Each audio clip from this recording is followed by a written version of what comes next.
O Brasil é hoje o terceiro país mais atacado no ciberespaço em todo o mundo, segundo o estudo da Symantec. Entre os crimes mais comuns estão phishing, malware e ransomware. Mas afinal, por que o ciberespaço é tão visado entre os cybercriminosos? É o que a gente vai descobrir agora com o Roberto da Kaspersky e o André da Symantec. Bom, vamos falar de cybercrime, cyberguerra. A gente tem visto um crescimento gigantesco de ameaças virtuais e também de problemas virtuais, né? O que tem acontecido? Os cybercriminosos encontraram novas maneiras de atuar ou a gente tem mais coisas conectadas e que, portanto, são mais vulneráveis? Roberto, se você quiser começar. O brasileiro é muito conectado, mídia social, você publica muita coisa a seu respeito. Então você acaba sendo facilmente atacável, digamos assim, através de phishing.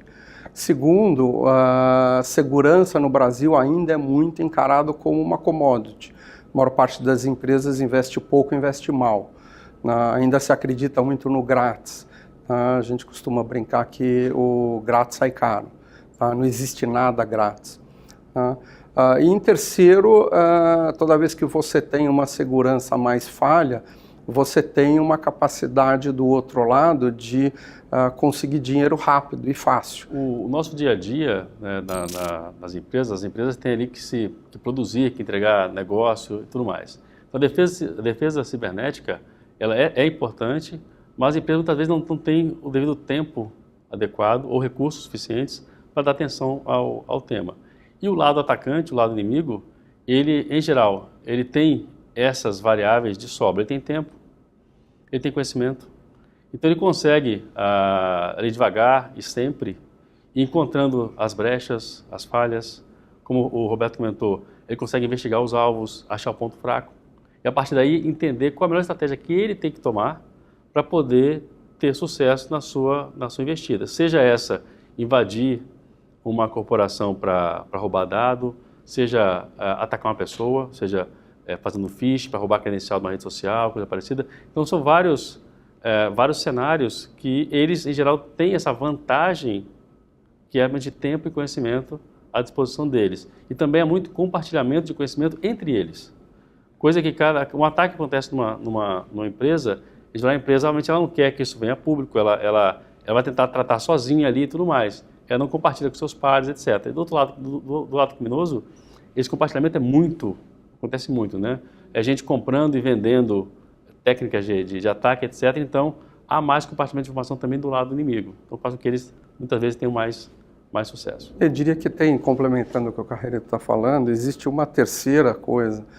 A gente vive, principalmente a área de TI, que não tem faturamento, ela é sempre uma área nas empresas que só tem gasto, né? Dentro do nosso país, onde você vive cortando custos, né, o outro lado não tem essa restrição de cortar custo. Então é muito difícil você se defender cortando custo se o outro lado tem dinheiro à disposição e tempo à disposição para conseguir atacar. Então, assim, a gente brinca que há 10, 15 anos atrás era um monte de empresa correndo atrás do malware. Hoje em dia é um monte de malware correndo atrás das empresas. Então a coisa virou um pouco. Agora, quando vocês falam do outro lado, dos cybercriminosos, né, como que funciona, como eles se estruturam? Porque eles são como umas empresas, mas como você falou, André, eles compartilham muitas informações e dados e tudo mais. Como que funciona de fato ali a Dark Web?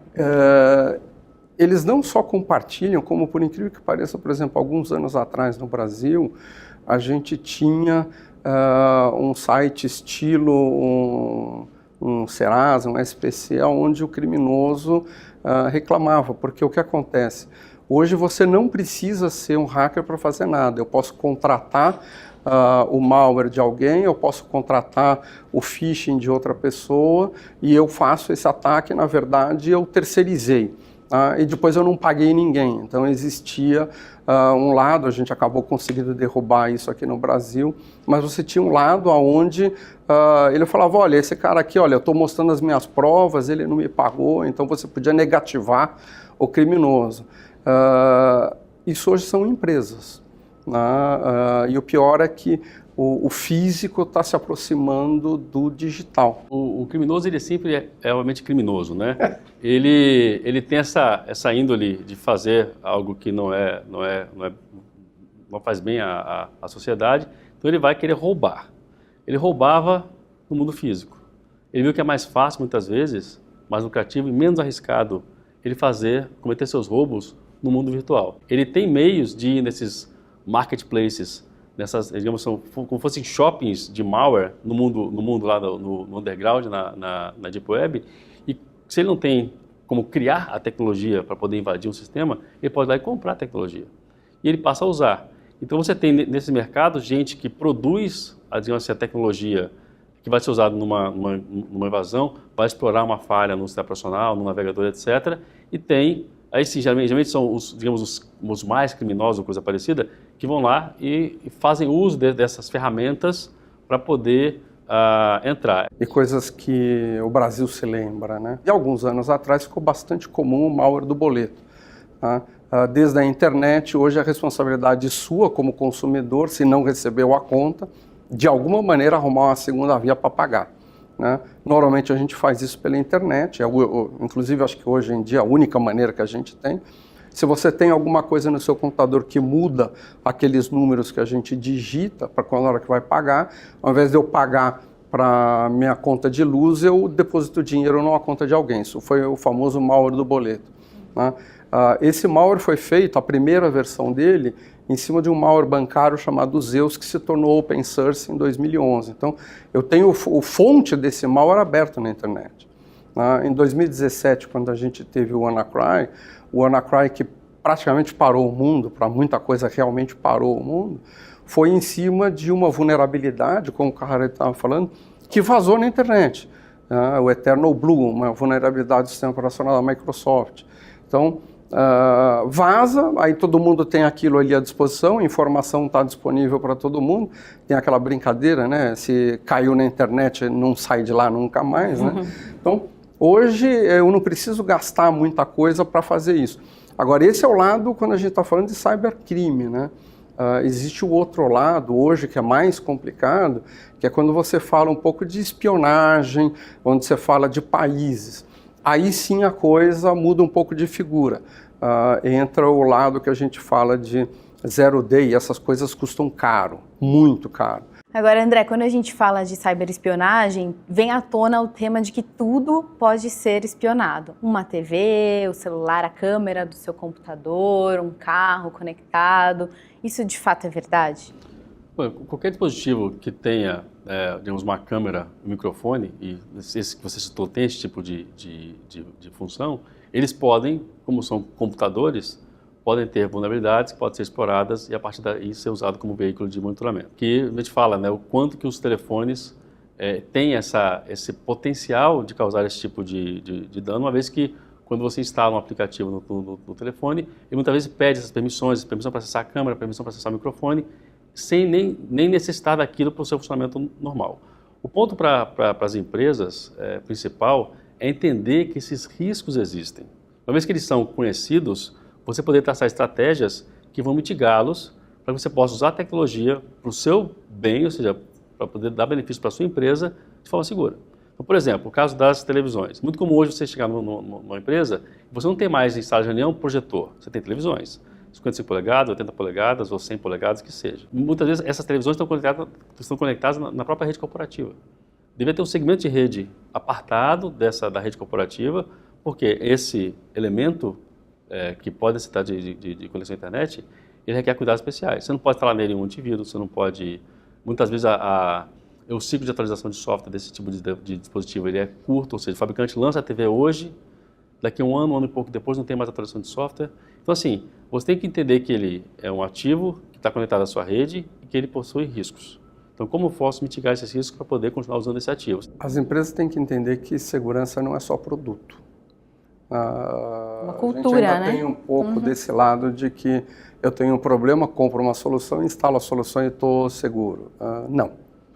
A gente sempre tem o usuário do outro lado abrindo um e-mail e instalando alguma coisa que não devia, né? Então, você tem todo esse lado de você criar uma postura de segurança para que as pessoas entendam o que elas podem e quais são os riscos inerentes ao que elas estão fazendo, não tem outro jeito. Agora, Roberto, você tinha citado anteriormente casos de espionagem e tudo mais, e aí a gente lembra de cyberguerra.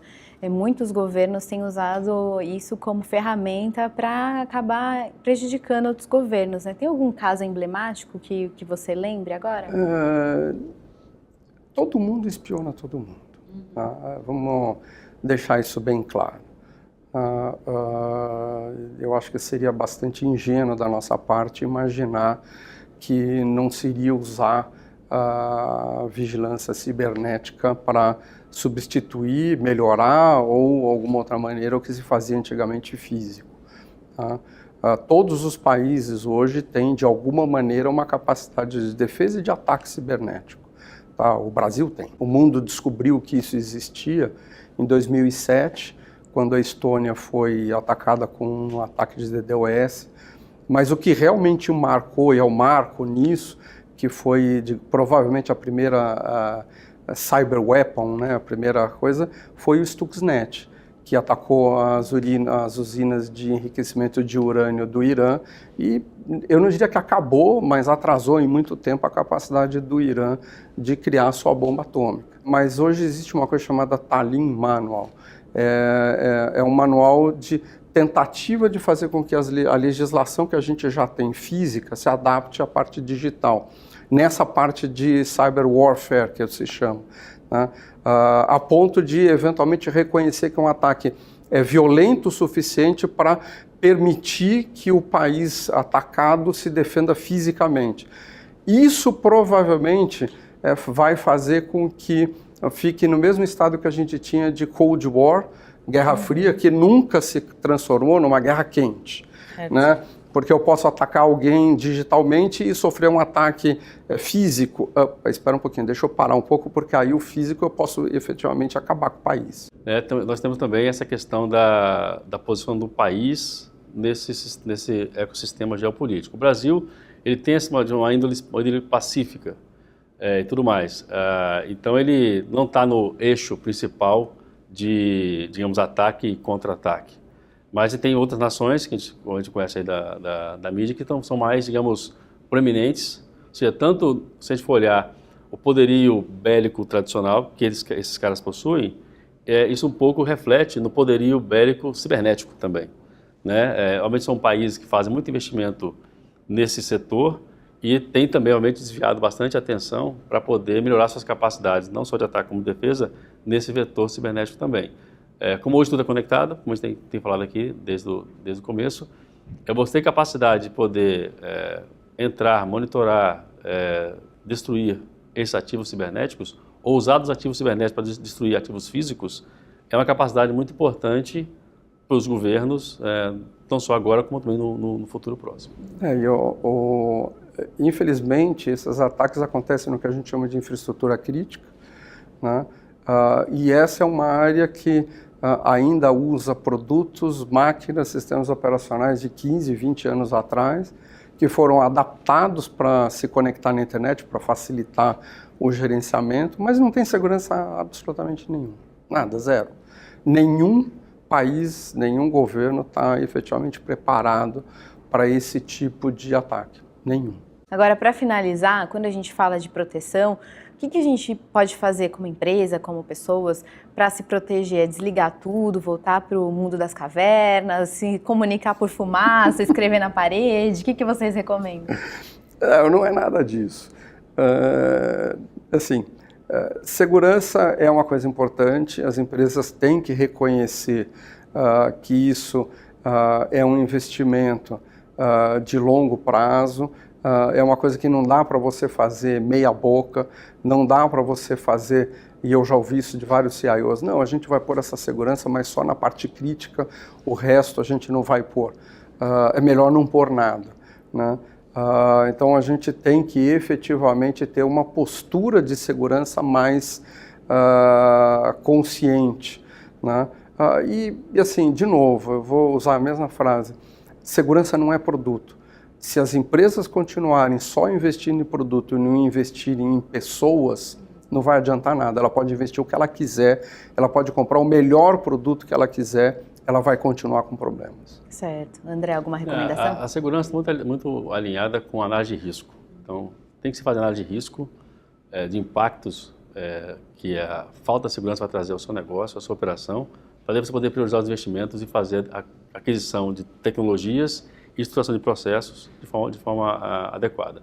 Uma atenção especial, que eu julgo muito importante para as empresas hoje, até com a movimentação de dados para a nuvem, consumo cada vez maior de aplicações SaaS, etc., é se preocupar muito com a identidade do usuário. Ainda é muito comum a gente ver empresas adotando serviços em nuvem, onde está se usando basicamente usuário e senha para autenticar. Certo. Então, com phishing, essa senha é roubada, o acesso à informação é dado ao atacante. Então, muito importante as empresas planejarem o uso exaustivo do segundo fator de autenticação para poder mitigar um pouco também esse risco e trazer um pouco mais de controle para essas aplicações. O Carreto falou uma coisa importante, nuvem. E não é só nuvem, é o nosso celular e tudo. A gente, infelizmente, acha que quando a gente sai de dentro de casa, segurança é padrão. A gente tem que assumir ao contrário, é inseguro por padrão. Se a gente não colocar alguma coisa, vai ser inseguro. Infelizmente, a nuvem é tão ou mais insegura do que o que você tem de casa. Certo. Bom, muito obrigada pela reflexão, pela discussão. Foi ótimo conversar com vocês. Roberto, André, de novo, obrigado pelo convite. Muito obrigado a você e a gente está à disposição até a hora que você quiser conversar de novo. Tá ótimo. Bom, e se você gostou desse vídeo, não se esqueça de curtir, comentar e se inscrever no nosso canal para os próximos vídeos também. Obrigada e até a próxima.